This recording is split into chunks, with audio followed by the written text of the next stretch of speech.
আসসালামু আলাইকুম, সবাইকে নতুন বছরের শুভেচ্ছা। গতকাল 31শে ডিসেম্বর 2024 সালের শেষ দিনে আমরা ভিজিট করেছি সেলিম এগ্রোতে। সেলিম এগ্রোতে লাল, সাদা বলদ এবং অনেকগুলা মহিষ সংগ্রহ করেছে। তাদের খামারটি মূলত একটি বিক্রয় কেন্দ্র। সেলিম এগ্রো দীর্ঘমেয়াদী গরু লালন পালন করে না, তারা 3 মাস মেয়াদী গরু লালন পালন করে। ধরেন আজকে তারা গরু বা মহিষ সংগ্রহ করেছে, যদি কোনো কাস্টমার আসে কয়েক হাজার লাভ দিয়ে গরু ক্রয় করতে চায়, তাও তারা বিক্রি করে দেয়। গত বছর মহিষ পালন করে তারা বিশাল একটা লসের সম্মুখীন হয়েছিল। 2024 সালের মাঝামাঝিতে তারা মহিষ মোটাতাজাকরণ করে সে লস পুষিয়ে নেয়। খামারের বিষয়টা আসলে সেরকমই, আপনি ধৈর্য ধরলে টিকে থাকতে পারবেন। খামারে লাভ হবে, লস হবে, সব কিছু মিলেই সফলতা আসবে। তার জন্য কঠোর পরিশ্রম করতে হবে, ধৈর্য ধরতে হবে, কঠিন পরিস্থিতি মোকাবেলা করেই টিকে থাকতে হবে। আমরা অনেকেই সামান্যতে হতাশ হয়ে যাই এবং কাজের গতি হারিয়ে ফেলি। শেষ অবধি অপেক্ষা না করার কারণে আমরা ব্যর্থ হই। খামারের বিষয়টা ধৈর্যের ব্যাপার এবং কঠিন পরিশ্রমের ব্যাপার। খামারে সফল হতে হলে ধৈর্য সবচেয়ে গুরুত্বপূর্ণ। যে যত বেশি ধৈর্য ধরতে পারবে, সমস্যার সম্মুখীন হয়ে সমাধান করার চেষ্টা করতে পারবে, সেই খামারে সফল হতে পারবে।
মাসায় মতো মহিষ আর তোমার মধ্যে গুছতে বেশি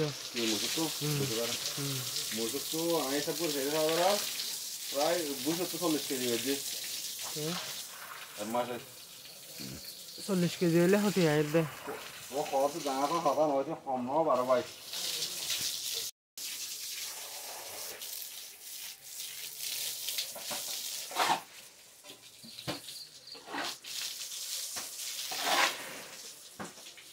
এই লেমুটা ফরেন করে নাও না, এটা বহুত দেরি মালা আছে, কোনা 2-3 মাস ধরে গেছে না খারাই হয়ে এটা অসুবিধা নহলে একখানা হয়েছে।